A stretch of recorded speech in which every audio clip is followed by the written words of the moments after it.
तो इसके जीनोम को लिया गया और हीट कर दिया गया।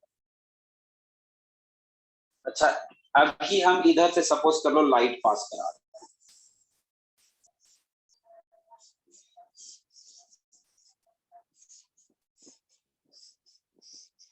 और ये इधर एक रिसीवर है जो लाइट के कंसंट्रेशन को नोट करता है। सब ठीक है। इधर से हम जितना लाइट दिए इसको भी नोट किया गया इनिशियल, और इस पे जो रिसीव किया गया इसको भी रिसीव मतलब नोट किया गया फाइनल।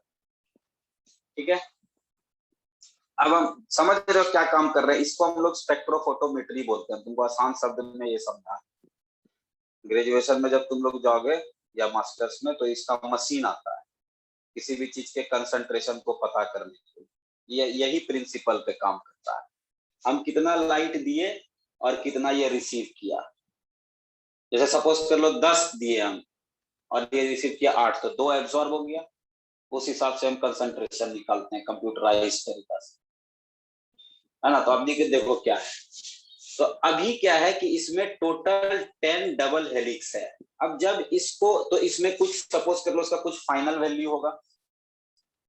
तो let suppose it is F1, मतलब जितना लाइट ये रिसीव किया, जितना लाइट इधर से दिया गया, जितना लाइट ये रिसीव किया।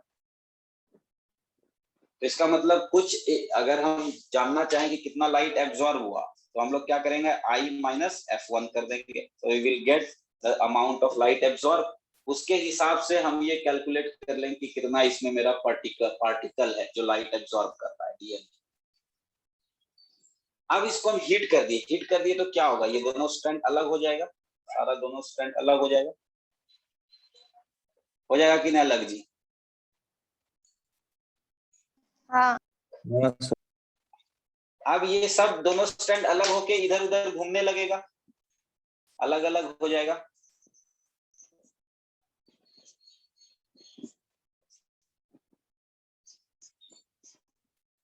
ठीक है, जब अलग अलग हो जाएगा तो अब तब हमको ये बताओ कि लाइट ज्यादा एब्जॉर्ब होगा पिछले वाले से, जब डबल हेलिक्स था उस टाइम ज्यादा एब्जॉर्ब होगा लाइट की, अब ज्यादा एब्जॉर्ब होगा लाइट या स्कैटर जो भी। अब ज्यादा एब्जॉर्ब होना चाहिए। अब ज्यादा होना चाहिए। Calculate now we have more random molecule than the previous one. पहले डबल हेलिक्स मेरा 10 गो था, वो एक यूनिट के जैसा काम कर रहा था। अब ये 20 गो हो गया, तो एब्जॉर्बेंस जो होगा वो दुगना हो जाएगा। हाँ, ज्यादा ठीक है, स्पेस लेगा, ज्यादा स्पेस लेगा, ज्यादा एब्जॉर्ब करेगा। उसके बाद हम इसको थोड़ा देर के लिए छोड़ दिए, टेम्परेचर रोक दिए। ठीक है, टेम्परेचर जैसे रोकेंगे फिर से ये डबल हेलिक्स बनाने लगेगा।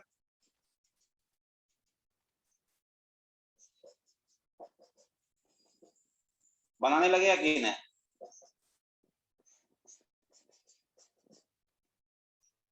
है ना। तो जैसे जैसे बनाने लगेगा वैसे वैसे एब्जॉर्बेंस मेरा कम होने लगेगा। तो हम ये समझ जाएंगे मेरा डीएनए रीनेचर कर। इस तरीका से हम डीएनए के रीनेचुरेशन मतलब क्या हुआ, फिर से हाइड्रोजन बॉन्ड बनाना। डीनेचुरेशन मतलब क्या, हाइड्रोजन बॉन्ड टूट जाना। तो इस तरीका से हम डीएनए के रीनेचुरेशन काइनेटिक्स को पढ़ सकते हैं। ये तरीका आया समझ में? हाँ। तो जिसका रीनेचुरेशन फास्ट होता है, ये बोला गया जिसका रीनेचुरेशन फास्ट होता है उसका जीनोम ज्यादा कॉम्प्लेक्स होता है। और तुमको आश्चर्य होगा ये जान करके कि जो एम्फीबियन का डीएनए है वो ज्यादा रीनेचुरेशन जल्दी होता है, और एम्फीबियन का डीएनए ह्यूमन के डीएनए से ज्यादा कॉम्प्लेक्स। तो इस तरीका से अर्ली स्टेजेस में देखो, ये इससे तुमको भी मिनी और माइक्रो सैटेलाइट का लेना देना नहीं है। ये इनिशियल एक्सपेरिमेंट था इवोल्यूशनरी बायोलॉजिस्ट का। ठीक वैसे जैसे ग्रिफिथ निमोनिया पढ़ने गया और ट्रांसफॉर्मेशन खोज दिया, वैसे वो लोग जान रहा था जीनोम कॉम्प्लेक्सिटी कैसे पढ़ा जाए और इसका क्या मतलब है, क्या रिलेशन है इसके इवोल्यूशन से। लेकिन वो इवेंचुअली एक बड़ा इंपॉर्टेंट मेथड खोज दिया ये लोग, दैट इज कॉट कर्व बोलते हैं हम लोग। तुम लोग मास्टर्स में पढ़ोगे, कॉट कर्व बोलते हैं। कॉट कर्व बेसिकली तुमको एक आइडिया देता है कि कौन से ऑर्गेनिज्म का जीनोम ज्यादा कॉम्प्लेक्स, जिसका जल्दी रीनेचुरेशन होगा उसका जीनोम ज्यादा कॉम्प्लेक्स, और ये रीनेचुरेशन डिपेंड करता है जी और सी कंटेंट पे, ग्वानिन और साइटोसिन कंटेंट पे डिपेंड करता है। इसमें ज्यादा ग्वानिन साइटोसिन कॉम्प्लेक्स मतलब होगा वो ज्यादा जल्दी रीनेचुरेट करेगा। अच्छा अब देखो क्या हुआ इसमें, अब क्या किया गया इसमें, एक यहाँ पे ट्विस्ट लाया गया। ट्विस्ट क्या लाया गया, होशियार तो बहुत होता है साइंटिस्ट लोग ना, दिमाग लगा देता है एक से एक। किया क्या एक तो साइंटिस्ट दिमाग लगाया, बहुत अच्छा दिमाग लगाया, लेकिन उसी कारण हम लोग को इतना चीज पता चल पाया। ये क्या किया कि जैसे रीनेचुरेशन हो रहा था ना, रीनेचुरेशन जैसे इसमें होना शुरू हुआ, वो क्या क्या अलग अलग टाइम इंटरवल पे इसका सैंपल निकालता गया, T1 पे, T2 पे, T3 पे, T4 पे, अलग अलग टाइम इंटरवल पे, let's say 5 minutes, 10 minutes, 15 minutes and 20 minutes. तो वो हम मिनट में लिखे T1, T2, T3, T4 कर, ठीक है, निकालते हैं। क्यों निकाला ये क्यों निकाला, ये समझना चाह रहा था कि वो डीएनए जो जल्दी से रीअनील हो जाता है, रीनेचर हो जाता है, क्यों होता है, उसमें क्या खास बात है,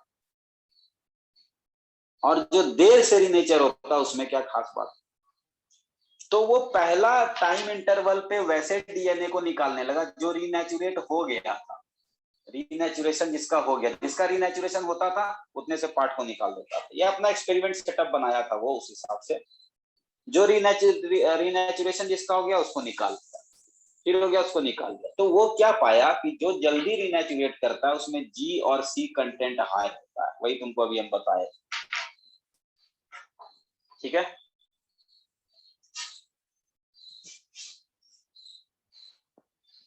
ठीक है, समझ में आया? ओके, उसके बाद और इंपॉर्टेंट बात ये है कि अब ये जानने के लिए, समझना इस बात को, ये जानने के लिए कि इन, देखो सब चीज को एक साथ अगर हम जोड़ें तो हम लोग ये जानना चाह रहे थे कि जीनोम कॉम्प्लेक्सिटी जो होता है वो मतलब उसको पढ़ने के लिए कि जो ऑर्गेनिज्म ज्यादा इवोल्यूशनरी ज्यादा डेवलप हो गया है उसका जीनोम ज्यादा कॉम्प्लेक्स, पढ़ने के लिए हम लोग renaturation kinetic curve, quad curve वाला एक्सपेरिमेंट किए। एक्सपेरिमेंट करने के बाद ये सब चीज पता चल गया हम लोग को कि हाँ ठीक है, जिसका रीनेचुरेशन फास्ट होता है वो ज्यादा कॉम्प्लेक्स है, और रीनेचुरेशन फास्ट इसलिए होता है क्योंकि उसमें जीसी कंटेंट ज्यादा होता है। लेकिन अब इम्पोर्टेंट बात यहाँ पे ये है कि वो पार्ट डीएनए का, डीएनए का वो पार्ट जो जल्दी रीनेचुरेट हो रहा है, इनका फंक्शन क्या है, इनमें क्या खास बात है, इनको स्टडी करने के लिए, इनको इनको अच्छे से पढ़ने के लिए सबसे पहले इसको अलग करने का जरूरत पड़ा कि हम इसको पहले अलग करें सारे डीएनए से। तो जब सारे डीएनए से इसको अलग करने का बात आया तो क्या किया गया, ये लोग सिंपल एक डेंसिटी ग्रेडियंट सेंट्रीफ्यूगेशन प्रोसेस अपनाया जो हम लोगों को पहले बता चुके हैं। तो ये क्या किया, उनको स्टडी करने के लिए ये लोग पूरे जीनोम को डेंसिटी ग्रेडियंट सेंट्रीफ्यूगेशन करा। डेंसिटी ग्रेडियंट सेंट्रीफ्यूगेशन जो कराया ये लोग, तो उसमें एक बड़ा इंटरेस्टिंग बात सामने आया, ये हम तुमको बताएं। डेंसिटी ग्रेडियंट सेंट्रीफ्यूगेशन देखो क्या किया, समझना इस बात को, पहले डीनेचर कर दिया, डीएनए को डीनेचर कर दिया, और उसके बाद डेंसिटी ग्रेडियंट सेंट्रीफ्यूगेशन कराने के बाद क्या होता है ना, उसको दो बैंड मिला, एक मोटा सा बैंड मिला और एक पतला सा बैंड मिला।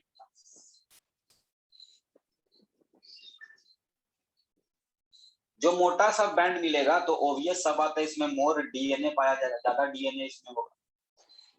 और जो पतला सा बैंड, पतला क्यों है, क्योंकि इसमें लेस डीएनए है, ठीक है। तो ये लोग इस चीज को कंफर्म करने के लिए, है ना, तो ये लोग किया क्या, ध्यान से समझना, इसको मोर डीएनए वाले में मोटा बैंड को ये लोग बोल दिया मेन बैंड, और जो पतला वाला बैंड आया इसको बोल दिया सैटेलाइट बैंड या सैटेलाइट डीएनए। क्या बोल दिया इसको, सैटेलाइट डीएनए। समझ में आया? ओके, अब ध्यान से सुनना इसको। तो क्या किया ये लोग, अलग अलग ऑर्गेनिज्म का इसी तरीका से करने लगा, डीनेचर करता था, डेंसिटी ग्रेडियंट सेंट्रीफ्यूगेशन करता था, डीनेचर करता था, डेंसिटी ग्रेडियंट सेंट्रीफ्यूगेशन करता था। तो डिनेचर करने के बाद जब डेंसिटी ग्रेडियंट सेंट्रीफ्यूगेशन करता था तो हर एक में एक मेन बैंड उसको मिलता था सब साइंटिस्ट को। लेकिन ये जो छोटा पतला जैसा सेटेलाइट बैंड है, ये सेटेलाइट बैंड का पोजीशन चेंज होता रहता था। किसी किसी ऑर्गेनिज्म में सेटेलाइट बैंड का पोजीशन मेन बैंड से ऊपर होता था, किसी किसी में मेन बैंड से नीचे होता था। इसका मतलब ये है कि सेटेलाइट डीएनए या सेटेलाइट बैंड में जो डीएनए है उसका डेंसिटी जीनोमिक डीएनए से ज्यादा भी हो सकता है। इसको हम लोग मेन बैंड को जीनोमिक डीएनए भी बोलते हैं। अभी के बाद जीनोमिक डीएनए से इसका डेंसिटी ज्यादा भी हो सकता है, कम भी हो सकता है। ठीक है, तो सैटेलाइट डीएनए बोला, ऐसा क्या बात है कि मेन बैंड से अलग आता है सैटेलाइट डीएनए। तो सैटेलाइट डीएनए को फिर स्टडी करना शुरू किया ये लोग, तो पाया ये गया कि सैटेलाइट डीएनए जो होता है ना, non coding DNA. Non coding DNA कहने का मतलब वो प्रोटीन नहीं बनाता है, वो नॉन फंक्शनल होता है। याद करो, तुम लोग को एक चीज बताए थे, हेटेरोक्रोमैटिन। हेटेरोक्रोमैटिन वर्ड याद है? हाँ सर जी बताए थे। हाँ, तो ये हेटेरोक्रोमैटिन जो होता है ना, वही सैटेलाइट डीएनए बनाता है।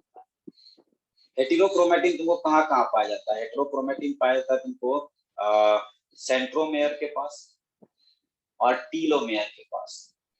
यहाँ पे हेटेरोक्रोमैटिन तुमको पाया जाता है। तो वो हेटेरोक्रोमैटिन जो तुमको सैटेलाइट डीएनए या सैटेलाइट बैंड बनाया। उस सैटेलाइट बैंड को स्टडी जब किया ये लोग, तो क्या देखा, इस सैटेलाइट डीएनए में जो डीएनए है उसमें एक पर्टिकुलर सीक्वेंस बार बार रिपीट हो रहा है, बार बार रिपीट हो रहा है। तो उसको बोला गया tandem repeat. When they analyze this satellite DNA, which may be less dense than genomic DNA or more denser than genomic DNA, what they found? They found that it contains a small nucleotide sequence that is repeated several times in tandem. In tandem मतलब back to back. ठीक है, समझ में आया? तो उसको बोला गया हाईली रिपीटेटिव सीक्वेंस। उसको क्या बोला गया? Highly repetitive sequence. जब उस हाईली रिपीटेटिव सीक्वेंस को देखा गया ध्यान से, तो वो हाईली रिपीटेटिव सीक्वेंस जो है दो तरह का मिला। ध्यान से देखना, ये सब चीज एक ऐसा जगह पे तुम पहुंच जाओगे पढ़ने के बाद, यहाँ पे हर एक तरह का और डिफरेंट बुक भी कंफ्यूज हो जाता है, अलग अलग जगह पे अलग अलग बात होता है। तो तुम्हारे बुक में बेसिकली VNTR को मिनी सैटेलाइट के क्लास में रखते हैं। हाँ, एक चीज पूछे सर? पूछो सर एक और पीरियड लेना है सर, 10:30 से, वो भी पीरियड लेंगे। कितना टाइम हो गया? हाँ, कितना टाइम हो गया? ज्यादा हो गया क्या? ठीक है, चलो तो अब लोग नेक्स्ट क्लास में बात करते हैं।